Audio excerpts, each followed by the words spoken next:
sekarang kita mau lihat gerak rotasi dan gerak menggelinding, itu artinya dalam dinamika rotasi ya, dalam konsep energi.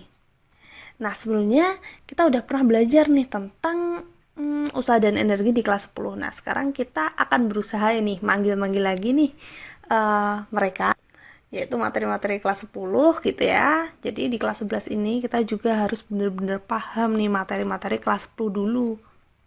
Nah, kalau lupa coba deh ingat-ingat lagi atau buka-buka lagi catatan-catatan lama. Nah, jadi sekarang kalau kita mau belajar lagi nih tentang gerak rotasi dan menggelinding ini, sebenarnya yang membedakan ini ada di bagian mananya sih? Ya. Nah, kalau di bagian energi mekanik, itu kalian pasti udah pada hafal ya. Energi mekanik itu sama dengan energi potensial ditambah dengan energi kinetik, ya kan? Nah, tapi sekarang yang menjadi pertanyaan nih, apa sih yang membedakan antara gerak lurus yang udah kita pelajari di kelas 10 dengan energi pada gerak rotasi dan menggelinding? Nah, jadi bedanya ada di sini nih. Energi kinetiknya. Nah, sekarang kita coba tuliskan nih, energi kinetik untuk gerak lurus itu apa? Nah, udah hafal banget nih, SMP juga kita udah tahu nih. Setengah, kita tulis dulu, sama dengan setengah mv kuadrat.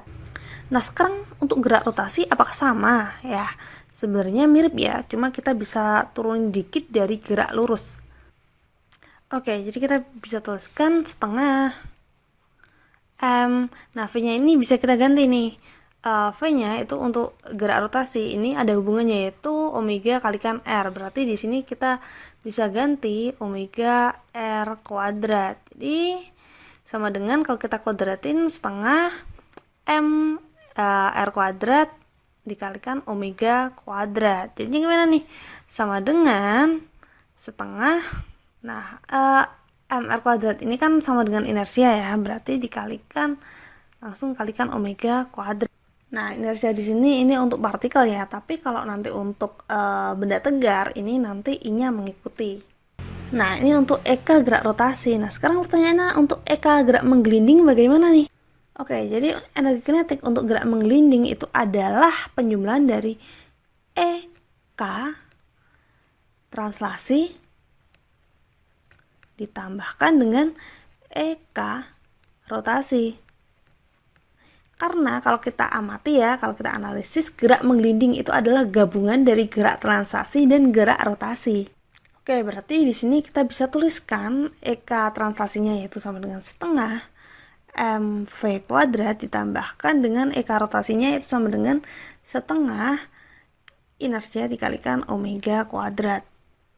Nah, dari kasus ini kita bisa tuliskan, misalkan kita punya sebuah bidang miring. Ini ada bendanya itu A, dan dia punya ketinggian di sini, ketinggiannya itu H.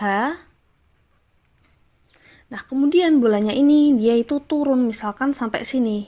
Nah, di sini itu misalkan ini adalah titik B. Lalu dia punya ketinggiannya di sini sampai sini yaitu HB. Ini HA ya. Nah, kalau misal kita punya dalam kondisi ini dia tidak mengalami gaya luar, nah ini hati-hati. Nah, kalau yang dimaksud dengan gaya luar itu kalau dulu kelas 10 itu gaya gesek. Gaya gesek itu udah merubah hukum kekekalan energi mekanik gitu ya. Nggak lagi seperti ini ya. Nah, tapi kalau di sini sekarang, nah kalau di sini ini sekarang justru gaya gesek itu yang membuat bendanya itu bergerak rotasi. Nah, jadi sekarang gaya yang kita maksud sebagai gaya gesek itu enggak kita jadikan sebagai gaya luar, justru itu masuk pada perhitungan energi kinetik rotasi. Itu sama dengan, nah jadi di sini itu boleh kita tuliskan energi mekanik di A itu sama dengan energi mekanik di B. Padahal kita tahu bahwa di sini itu adalah kasar. Nah, jadi ini bisa kita tuliskan lagi nih, energi mekanik di A itu gimana? Energi mekanik di A itu sama dengan energi potensial di A ditambah energi kinetik di A sama dengan energi potensial di B ditambah energi kinetik di B.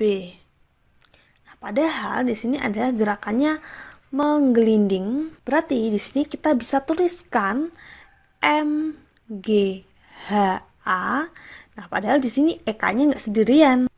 Nah, energi kinetik menggelinding itu sama dengan setengah M dikalikan V A kuadrat ditambah setengah I kalikan omega kuadrat, omega A kuadrat ya. Sama dengan ini, sama dengan MGHB ditambahkan setengah MVB kuadrat ditambah, nah kita tambahkan dengan setengah I dikalikan omega B kuadrat. Nah, jadi di sini ini kebuka, ini jadi lebih kompleks, di mana ini energi kinetiknya ini terdiri dari 2. Ini juga jadi 2 ya. Nah, jadi gambaran singkatnya kayak gini dulu. Mungkin kalian ada yang masih bingung, tapi nanti setelah ini kita akan bahas nih, diterapin di contoh soal. Pasti habis ini kalian jadi lebih mahamin. Oh, jadi kayak gini ya, penggunaan energi kekekalan energi mekanik pada gerakan rotasi maupun gerakan menggelinding.